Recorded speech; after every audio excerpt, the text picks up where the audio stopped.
Hi, I'd like to talk about my alt account Warlock that I use for farming and leveling my main account from 20 to 30.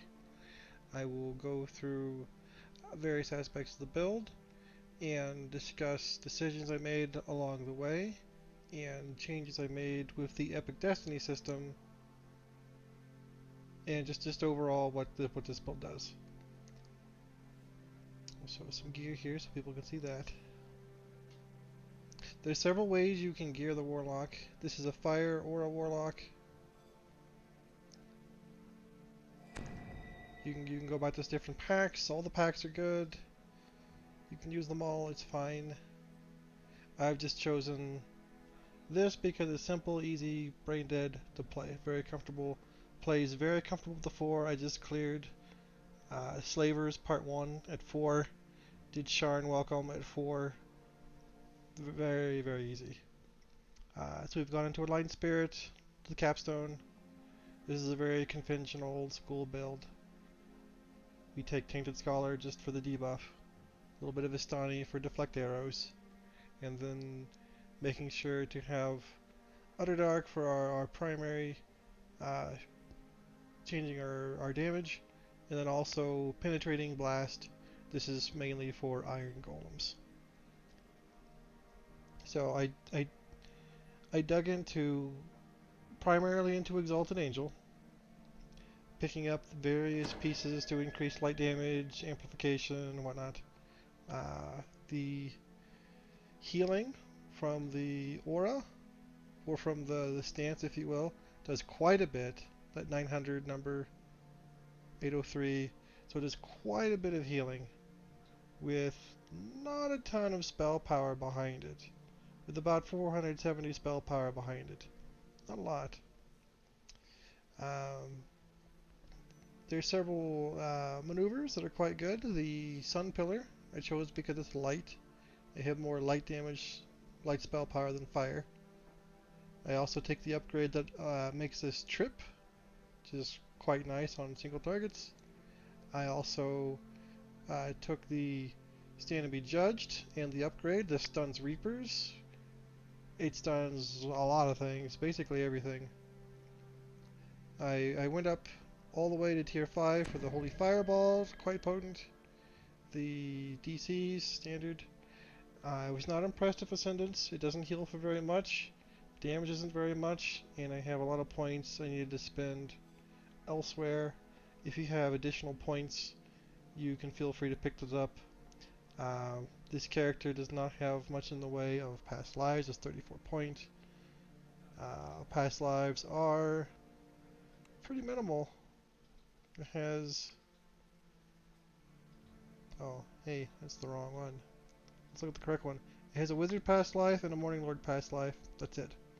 That's all it has. I experimented with both Draconic and Magister, attempting to find some alternate non-fire sources of damage, primarily for Iron Golems, due to both Sharn and Ravenloft having a few fights with Iron Golems. And I wanted to do those chains for the sagas. It's a very fast way to level doing those chains of sagas. I was not impressed with the Magister damage output. I was not impressed with the Draconic damage output.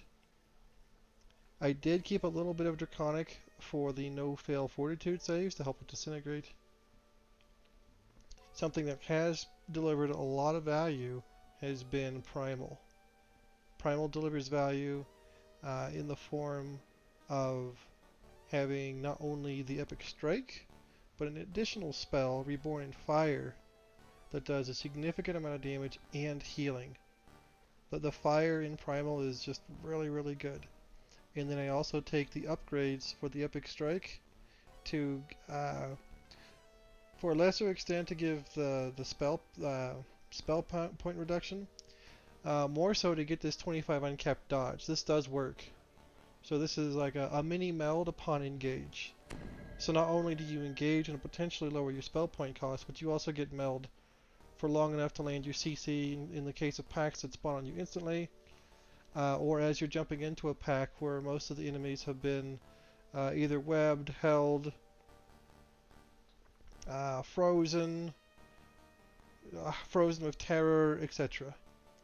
I had a few extra points, so I spent them on enchantment DCs, as a lot of the content I run is very effective to hit with either the Howl of Terror, which is enchantment that hits Reapers, Manifold Monster hits Reapers, and quite a few monsters.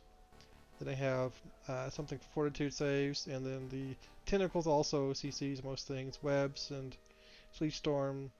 Incredible Mana CC, Incredible Mana Sustain, due to the various, the Masked Cocoon. I did take the Cure, to bounce back, I did take the Cure Mass Moderate Wounds. I was not impressed with the Sunbolt, and I needed an extra heal. And this extra heal also helps in group content as well. The Fireball, however, was extremely good. The Chain heal is very powerful as well, but for my purposes I went with a little bit of extra damage to there. And that's it. There's no whole lot to this character. Primary uses again take me from 20 to 30 on classes that I don't want to play myself on 20 to 30. Farming gear relatively quickly. Part of the reason I took again the Angel for that purpose is for the wings. You can jump over obstacles, accelerates through quests, sort of like Sprint Boost. Not quite the same, but it's quite handy. You'll make some distance. Other uses for the build are for multi-boxing, for farming raids, so if you're going to do Hound of Zoriat, or if you're going to do, say Vision, or on a lower setting, you can take this character in, park it, Mark of Death, you can park it there.